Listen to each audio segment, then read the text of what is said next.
This is Chapter 1 of Swiss Family Robinson, Part B. I will be abbreviating it in the titles on YouTube as SFR, so look for that when you are looking for the videos. We were all up at the break of day and knelt down to thank God that He had kept us from harm through the night. We then put all the things on the raft. 10 live hens and 2 cocks, which are roosters, were put in one of the tubs. Some ducks and geese we let go in the hope that they could swim to the shore, and a pair of doves were set free as they could fly to the land. There was a place in the raft for each of us. In the first tub sat my wife, in the next Franz, who was nearly 8 years old. In the third, Fritz, not quite 16. In the fourth were the fowls, or birds, and some old sails that would make us a tent. The fifth was full of good things in the way of food.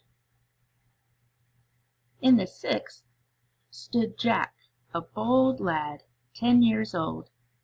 In the next, Ernest, 13 years of age, well taught, but too fond of himself, and less fond of work than the rest. I sat in the 8th, to guide the raft that was to save all that was dear to me in the world. As soon as the dogs, Juno and Turk by name, saw us push off from the ship, they leaped into the sea behind us, and both, being large mastiffs, kept up with us well. The sea was calm, so that we felt quite safe. We made good use of the oars, and the raft bore its freight straight to the land.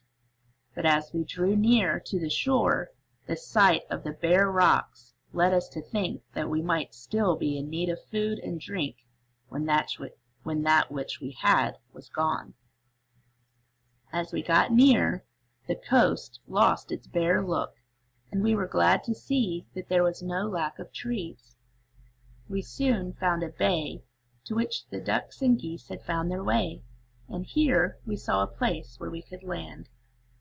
As soon as we had made the raft secure with a strong rope, we took out all our wealth and made a tent with the old sailcloth we had brought with us, and stuck a pole in the ground to keep it up.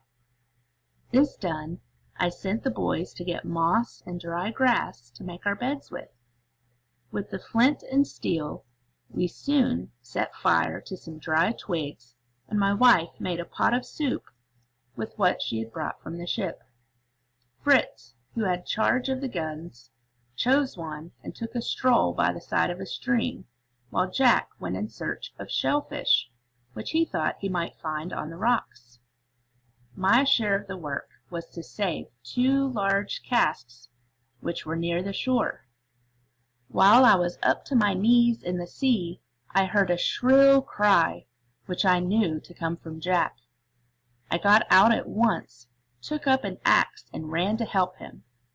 I found him with his legs in a rock pool, where a large lobster held him by the toes. It soon made off as I came near, but I struck at it with the axe, and brought it out of the pool. Jack then took it up, though it gave him a pinch or two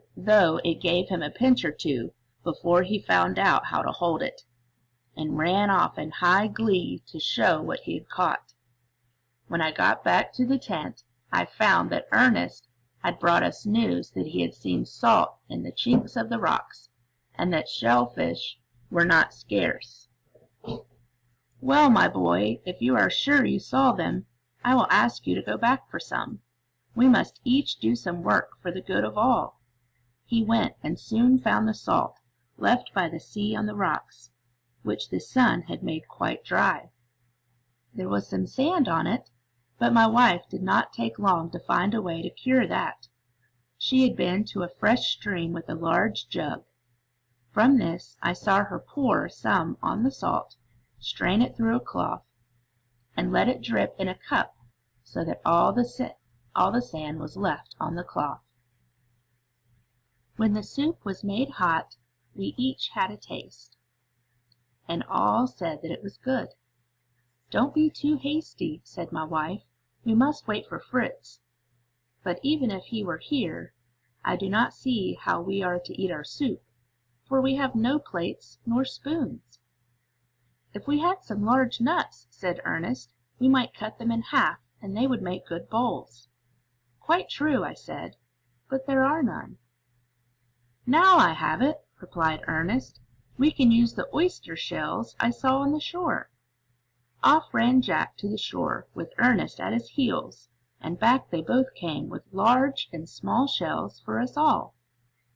Just then Fritz came in, with a look of gloom on his face, which I could see was a sham. A sham means something false. He's trying to trick them. "You do not mean to tell me that you have come back with nothing?" I said, as he put out his hands, as if to prove that such was the case. But Jack, who had been around behind him, cried out, "No, no, he's got a pig! Such a fine one! Tell us where you found it." Fritz now brought forth his prize.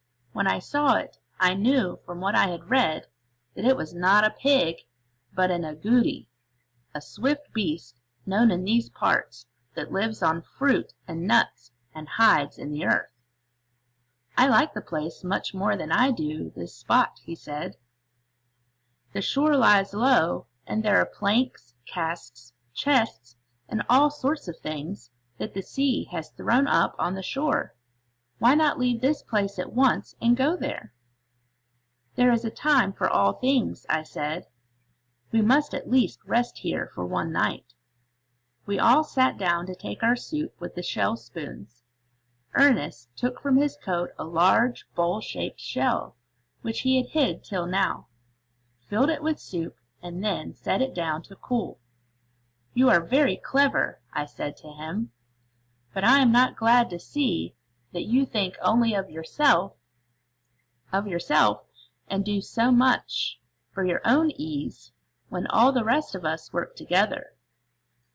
Now that shell full of soup you must give to our 2 dogs. We can all dip our small shells in the pot, and you must do as we do." I knew he felt hurt at this, but he gave it to the dogs at once, and they soon made quick work of their share of the soup. The sun was low when our meal came to an end. The fowls came round us to pick up the stray crumbs we had let fall, and my wife took out her bag of grain and fed the cocks and hens, and sent them to roost on the top of our tent.